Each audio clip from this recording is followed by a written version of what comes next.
Hi guys, happy St Patrick's Day. St Patrick's Day today, and it is traditionally the day people plant their potatoes. I've never done this because my plot is never ready for me to plant potatoes this early ever. And it's the same this year. We did have a couple of dry days and I was like, yay! But it absolutely chucked it down all day yesterday, which it wasn't forecast. They changed the forecast last minute. And I have clay soil and it's really heavy and horrible. And when we went there the other day, me and my nephew went, I tried to do just a bit of weeding, but it was so soggy, it was awful. So yeah, but I have planted 3 potatoes. And I'm going to take you out in a minute and show you what I've done and where I'm going to be putting them.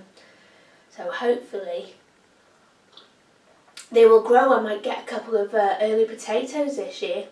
Potatoes don't like the frost, so if you plant them and they grow and the frost gets the green leaves on the potato, they turn black and it damages them. They'll survive, they'll bounce back, but it'll just slow down the growth of the potato. So yeah, that's why I don't like planting them too early either. But what I do when I plant my potatoes, I dig a trench, I chuck them in, and then I earth them up, I mound them up. Last year I didn't do that, I just did it with hay, which the slugs absolutely loved. So that was a bit of disaster. The new potatoes and salad potatoes, the first earlies, those kind of potatoes, they were great and they were beautiful. But I grew some big ones for jacket potatoes. I think I grew King Edward. But yeah, I didn't get one of them. The slugs had the lot. So anyway, lesson learned. That was my fault as well for not being lazy, but I was trying to see if there was an easier way than digging those trenches. Just to save me time really. But it did work out, so it doesn't matter. Yeah, so let me take you outside and show you what I'm doing with my potatoes. Okay, so I'm in the polytunnel, and last year I bought these potato planters, and I think it's like a potato tower, there's 4 of them. They didn't do that great, but I think I didn't water them enough. So what I've done today is I filled this up and I put 3 tiny little first early potatoes in there. I think it's Swift or Rocket, can't remember. I'm just going to water them a bit now. I just put 1 in each corner, so there's 3 in here.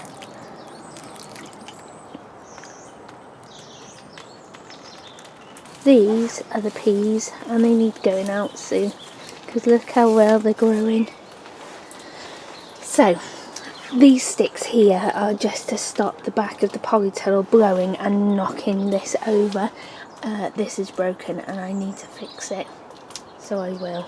Grow bags, and then in here these are kohlrabi and cabbages, are they? Are they all kohlrabi?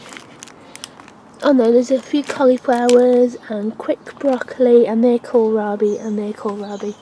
Those are just spears that I got in that one there. Then on this side, this is my lettuce that's growing. I've got Marvel of 4 Seasons, that's the reddish one. And then the green one here, this is Black Seeded Simpson, which I don't seem to have many of them. I've just watered them, that's why they're looking a bit pathetic. Those are onions that I haven't potted on yet, which I'm sure that's a little cauliflower. What we got here?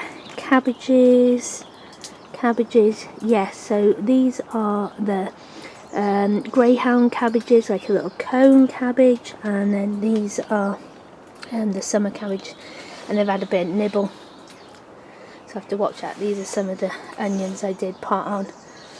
What we got under here now? Green sprouting broccoli, these are doing ace. Look at them, really bulking up now.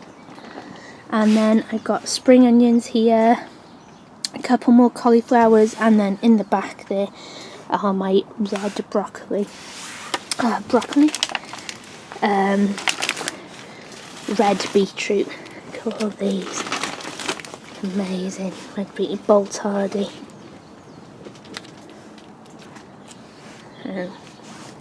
Yeah, they can go out soon as well. Then I've got a couple of broad beans here. You see the grass growing in here, and the roofers left this. I think they used it like felt. It is not felt. I have no idea what it is, but it's too thin to be felt. But I'm hoping I can put it on the floor as a bit of a grass suppressant. The best thing is this lino. It's ace. So I'll have to have a look on Gumtree, something like that, or Free Cycle, see if anybody's giving away any lino. Yeah, so coming along nicely. So I'm back inside now, feeling a little bit warmer. It didn't quite go to plan because it was so warm in that polytunnel. Can't believe how warm it was. I was hoping it'd be freezing, you know, so I could feel warmer. But I've been messing around in the garage and getting some compost to do some potting up and some more planting. So yeah, hopefully those potatoes, I think first earlies, they take like 10 weeks to grow. I'm not expecting a massive harvest, but anything will be really welcoming. I just want to show you these. And I know it might not seem much, but I'm so chuffed. So my favourite flower in the world, apart from sunflowers, is Rudbeckia. And every year I grow them and I never get much success. So the first year I grew cherry brandy, and they survive every year, but they're coming back yellow now.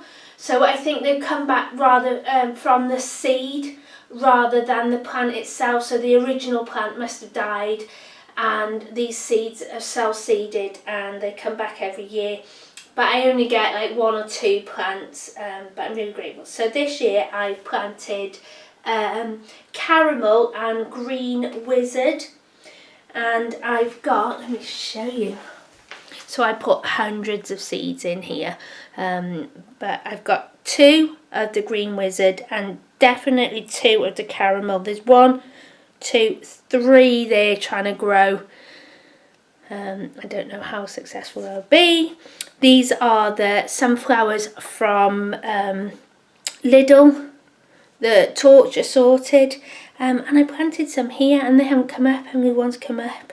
What are those? Teddy, yeah, Teddy didn't do very well last year either, so I think the seeds are a bit of a dud.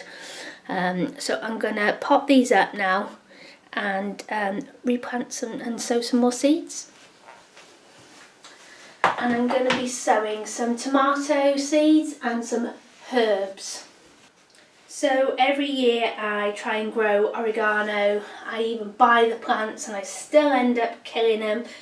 So this year I thought I'd give marjoram a go from seed, and look at that, it's growing.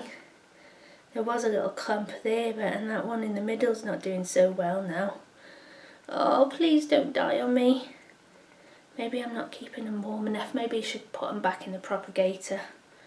Maybe they like a bit of heat. And then I want to show you my golden eye beetroot that I also got from Lidl, and these are a yellow one, but can you see that there, and that one there, they're red.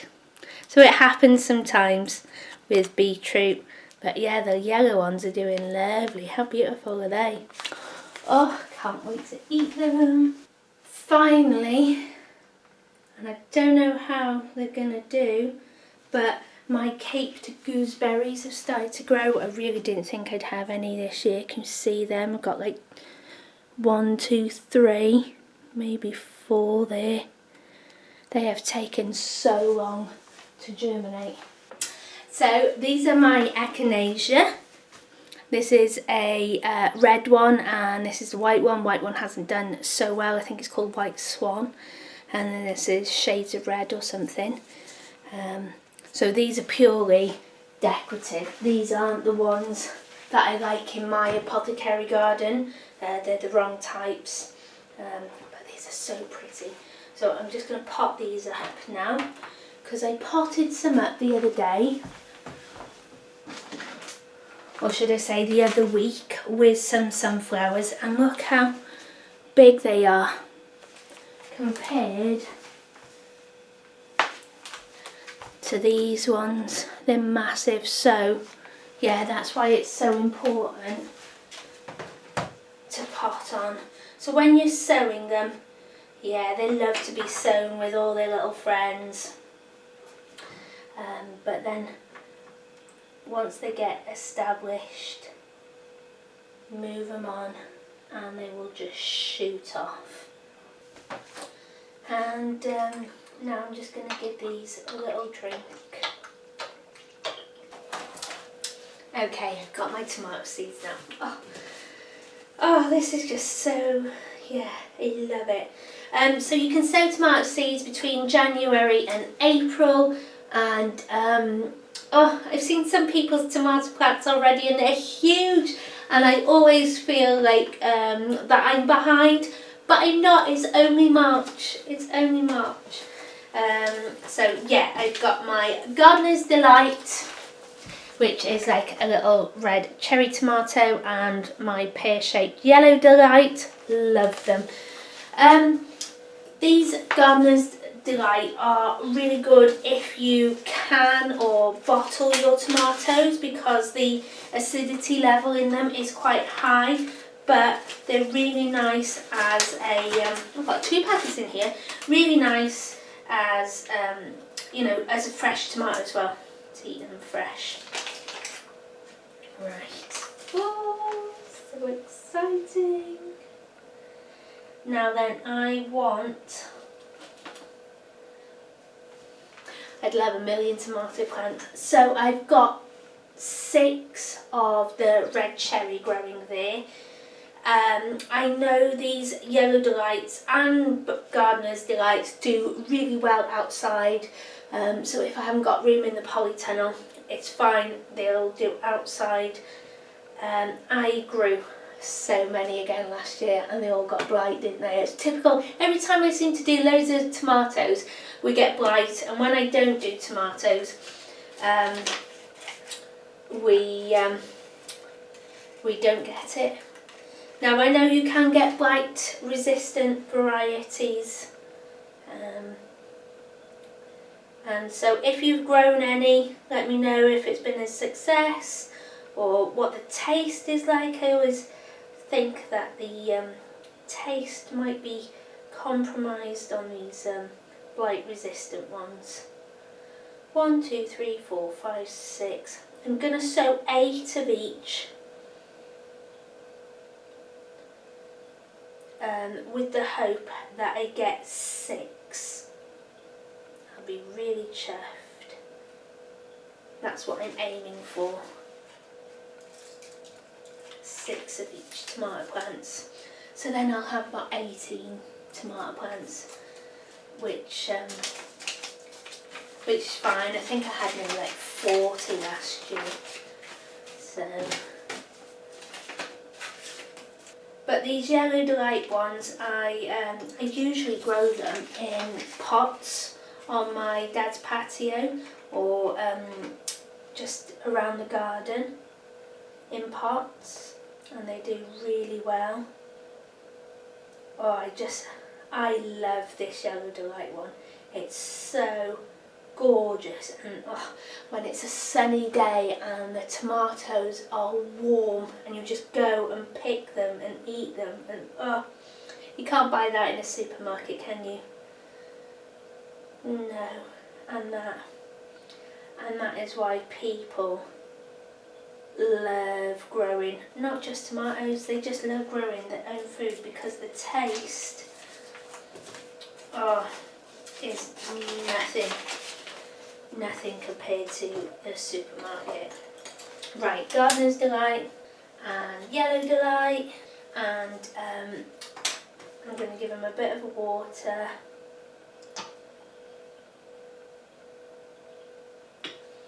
and these do like a bit of heat to get going, so that's why I'm doing it them in the propagator.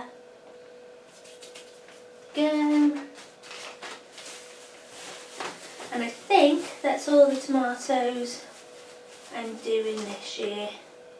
Got the red cherry, yellow. What's this one? Money Maker. Medium sized fruits. No, I don't need to do it. I'm playing a bit of Jenga at the moment on my windowsills. They're very, very full.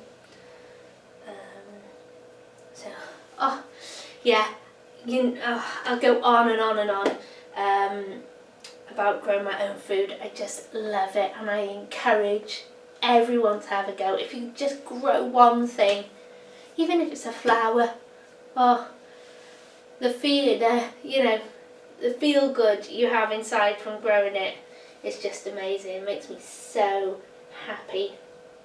Then I won't need to buy magic boxes, will I? Because I have my own little magic boxes in the garden and just go pick whatever I want. Oh, so exciting. Right, okay. So thanks for watching. Take care. If you're sowing any potatoes, let me know. If you're growing any potatoes, or if you're planting any potatoes today, let me know.